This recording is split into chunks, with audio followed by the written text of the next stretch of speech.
સુરતમાં જે પ્રકારે આજે મેઘરાજાએ વિરામ લીધો છે ત્યારે આજે રવિવારનો પણ દિવસ છે અને સહેલાણીઓ ફરવા નીકળ્યા છે ત્યારે મહત્વની વાત એ છે કે સુરતનો જે કોઝવે છે જે ગઈકાલે ભયજનક સપાટીના કારણે બંધ કરવામાં આવ્યો હતો, જો કે આજે પણ વાહન વ્યવહાર માટે બંધ છે, પરંતુ સુરતનો જે આજે કોઝવે છે આજે રવિવાર હોવાથી સહેલાણીઓની અહીં ભારે ભીડ જોવા મળી રહી છે। જે પ્રકારે દ્રશ્યમાં જે જોઈ શકાય છે કે અહીં કોઝવે પર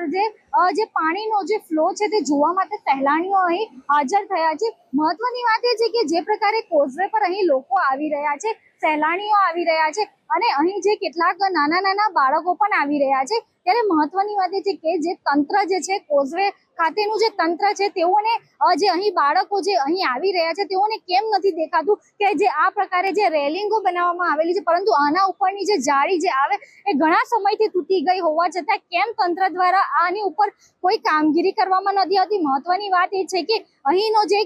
કોઝવે પર જોવા માટે આજે રવિવાર હોવાથી ઘણા સહેલાણીઓ નાના બાળકોને લઈને આવી રહ્યા છે, પરંતુ જે પ્રકારે આ પ્રકારે જો જોખમી રીતે અહીં જે રેલિંગ બનાવવામાં આવેલી છે, અહીં જે પ્રકારે જોઈ શકાય છે કે અહીં જાળી તૂટી ગઈ છે અને બાળકો પણ અહીં એ જોવા ઉભા રહી છે, ત્યારે જો કોઈ બાળક સાથે કે કોઈની સાથે અહીં અઘટિત ઘટના બને તો આનું જવાબદાર કોણ તેવું પણ સવાલો ઉઠી રહ્યા છે।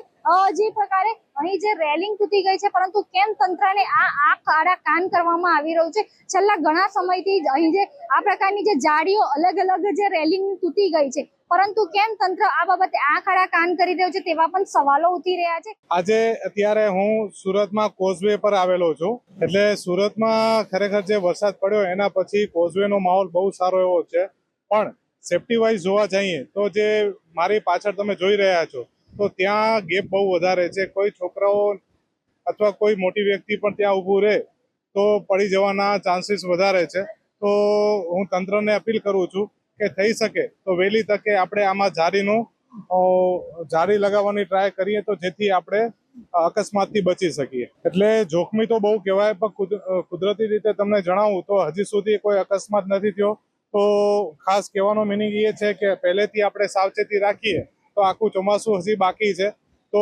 સેફટી થઈ શકે અને આપણે જાનહાનિ ન થાય તે માટે હું તંત્રને અપીલ કરું છું। અહીં જે પ્રકારે કોઝવે પર ઘણા સહેલાણીઓ તહેવારો હોય કે રવિવારની રજા હોય ત્યારે અહીં જે કોઝવેનો જે કુદરતી નજારો છે તે જોવા આવતા હોય છે, પરંતુ જ્યારે કોઈની સાથે અહીં અઘટિત ઘટના બને તો તેનું જવાબદાર પણ કોણ તેવા સવાલો ઉઠી રહ્યા છે। કેમેરા પર્સન સાથે રશ્મિ રાણા, રફતાર, સુરત।